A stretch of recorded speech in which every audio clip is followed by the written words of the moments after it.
Hey guys, about 10 minutes ago I taught some ground and pound drill. Last week I taught some ground and pound drill into floating arm bars. So I taught it on the punching bags. And what we're going to do now is we're going to do it without the punching bags. Okay, let me turn this on.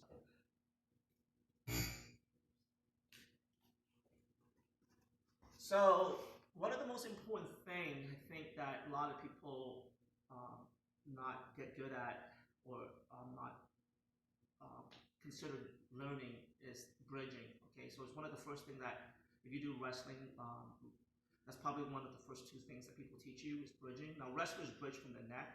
As a judoka, someone who does judo, we don't bridge from our neck. I think it's very dangerous, especially if you don't slowly build into it. So we like to bridge from the shoulder. Okay, so I'm gonna teach a shoulder bridge. If you know how to bridge from the neck, great. But the purpose of bridging from the neck, I think for wrestlers, is more to prevent back point. The purpose of bridging from the shoulder, more for judokas and for MMA fighters or people not to fight, is more for tactical positioning. Okay, so you have to understand why things are done a lot of times. So a lot of times when things are taught to you, I'm not to sound bad, but a lot of times your coaches don't have really deep insight. They teach you stuff that was taught to them, and they're afraid to ask really detailed, deep questions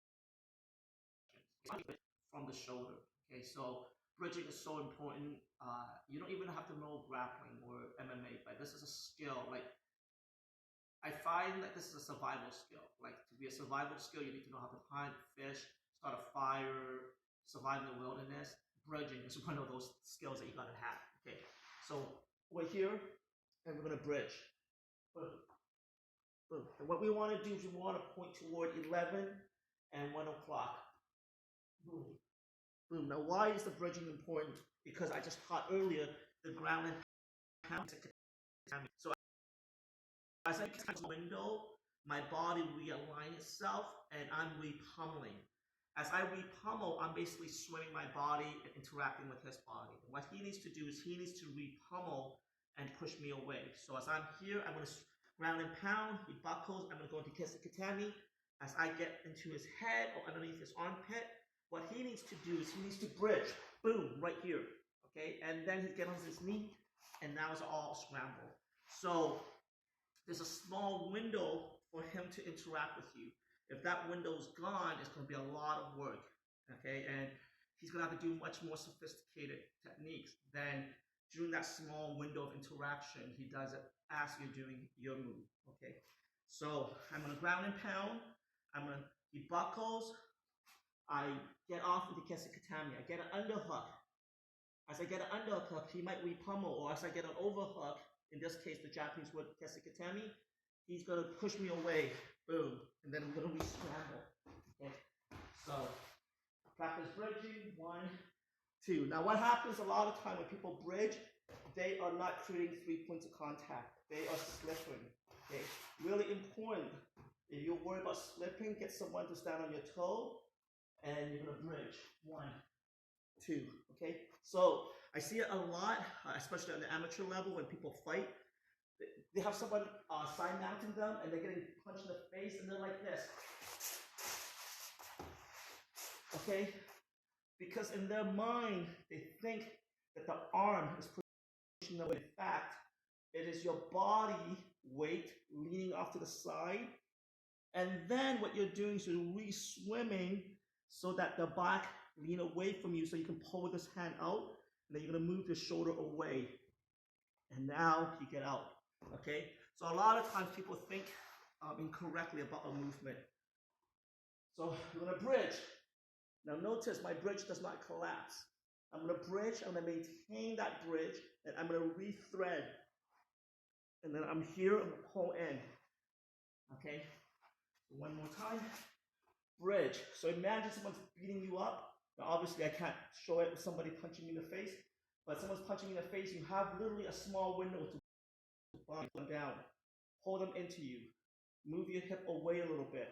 That way, when you bridge, you're pushing him this way. If you bridge up like this, only this side of the body is engaged to his back, so you're not using the full physical mass of your body against his. So with a slight shift, now when you bridge, this plane is pushing against his plane because he's leaning against you like this. So a lot of people, when they bridge, they're bridging straight up and down. That's wrong. Yeah, that's fine for like getting a good core workout, but we want to be tactical about it. So we're here, and we are going to turn off to the side a little bit. Okay, now if you turn off too much, then your leg drops, and then you don't have the physical height. So you want to just turn just a little bit. You're here, palm in, and you're going to bridge. Boom. Okay, now from here, maintain that bridge. Do not collapse it. If you collapse it, he's going to come back into you. You just wasted your time. Boom. From here, you're going to move and thread to the end. Okay. Boom. Okay. So why is this important? Because you need to know the inverse of a move. So I'm the aggressor. I'm doing the positive, the offensive move. Grab and pound, buckle, boom, here. As I do that move, your counter to it is getting punched in the face. Okay, buckle, he jumps off, boom, you're out. Okay, so this is a good exercise to learn. Bridge, maintain the bridge, another slip. Here, thread, boom, thread out, other side. Bridge, thread, out, bridge, thread, thread out.